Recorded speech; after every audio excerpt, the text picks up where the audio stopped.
Is your house ready for the big bad wolf? In our story today, in our metaphor, the big bad wolf is oxidative stress. We're going to talk about the three little pigs and the houses that they built and basically what that's going to mean to us for our health today. Oxidative stress, you wouldn't really believe, but it's an astronomical number. It's got 23 zeros after that. And every single one of those free radicals that damages us is like the wolf blowing at our house. And as you know in the story, some bad things happen. Most of you are familiar with the story of the three little pigs.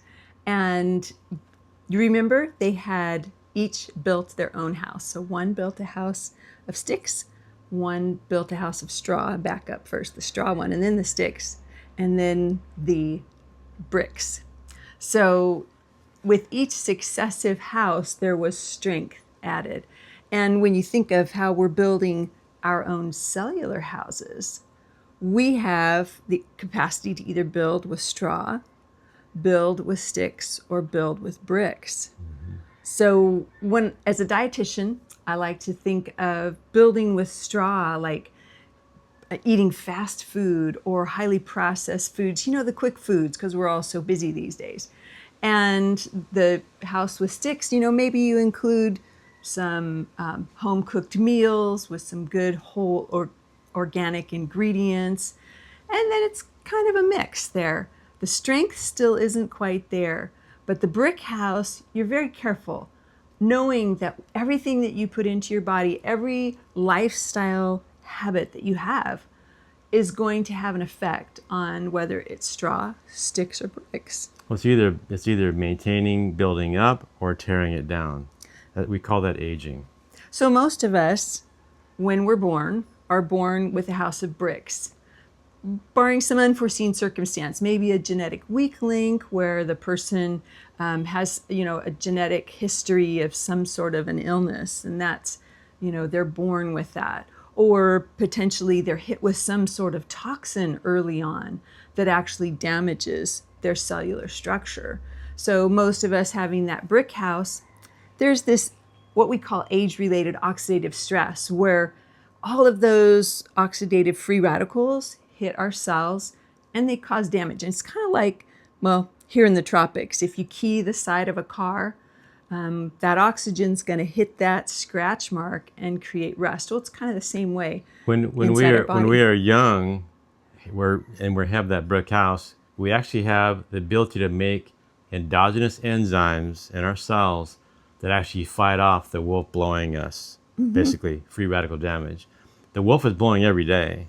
Yep. It's just when the house falls down, you don't even realize that the wolf is blowing. But every day, with 23 zeros behind, is blowing those free radicals, essentially. And so when we're young, we're able to make these enzymes that actually eliminate a majority of that.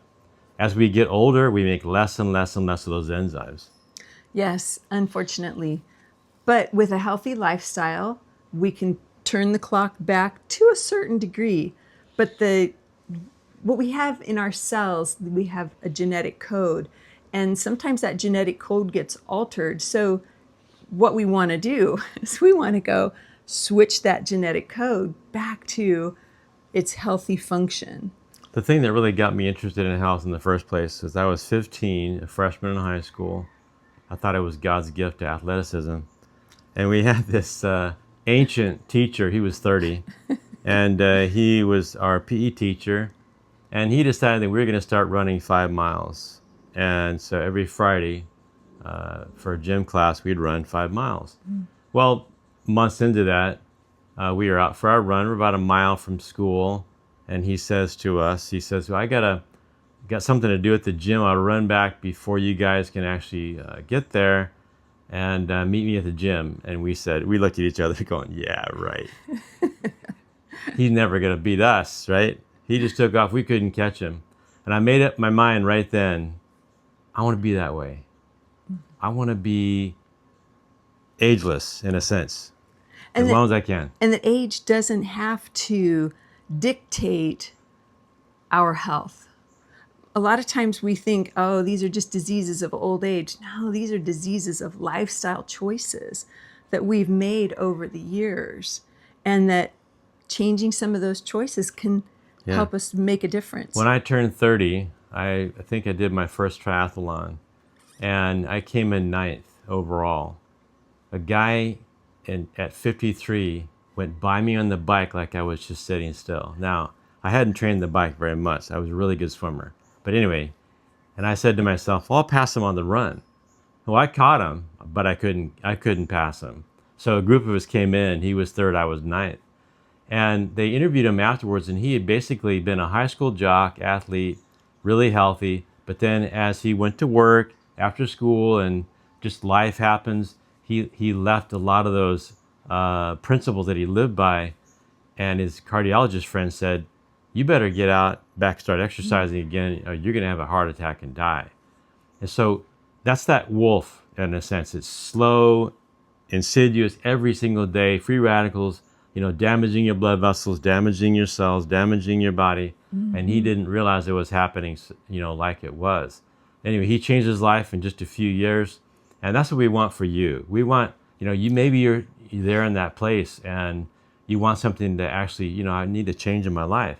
And that's really why we're here. Debbie's a dietitian, I'm a physical therapist. And we love to help. We want to make you thrive. That's really why we're doing this. So epigenetically, when we're younger, we are making enzymes like SOD, it's called superoxide dismutase, catalase, glutathione, and many others. Those enzymes are really what we are needing to be protected from the big bad wolf and those free radicals that are bombarding our cells every day. Essentially, Japanese scientists discovered that we have the ability to activate different subset of genes. One of those subset is called survival genes.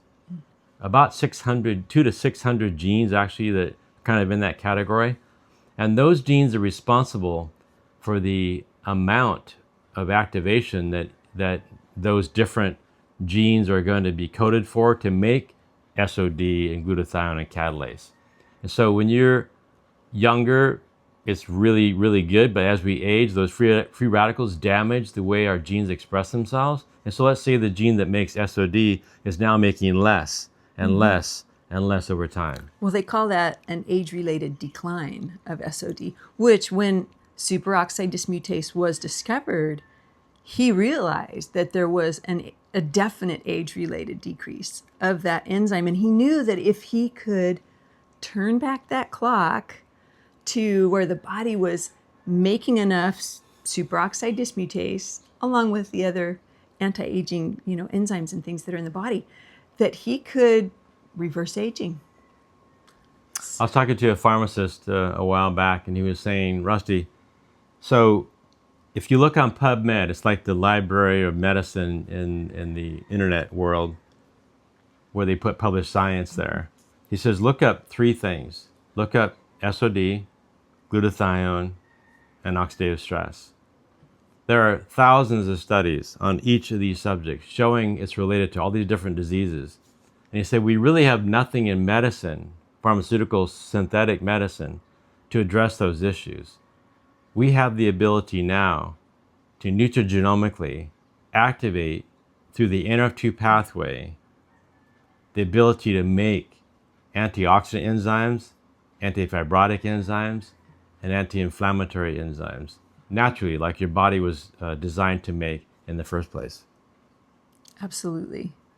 So if we can actually reset those genes epigenetically every day, our body's beginning to express itself like it did when we were younger. Now you said if. I like to add when we do that, because it is possible. We do that. And it makes a huge difference. We started about 10, 11 years ago, actually. A patient came into my clinic and wanted to share some information with me. Now, remember, in my story, I've been interested in health since I was 15. And so I thought I had my ear to the ground, really being focused, married a dietitian. So I thought we kind of had this thing cornered. Well, and as a dietitian, I was always studying functional medicine. Well, they called it preventative medicine back then.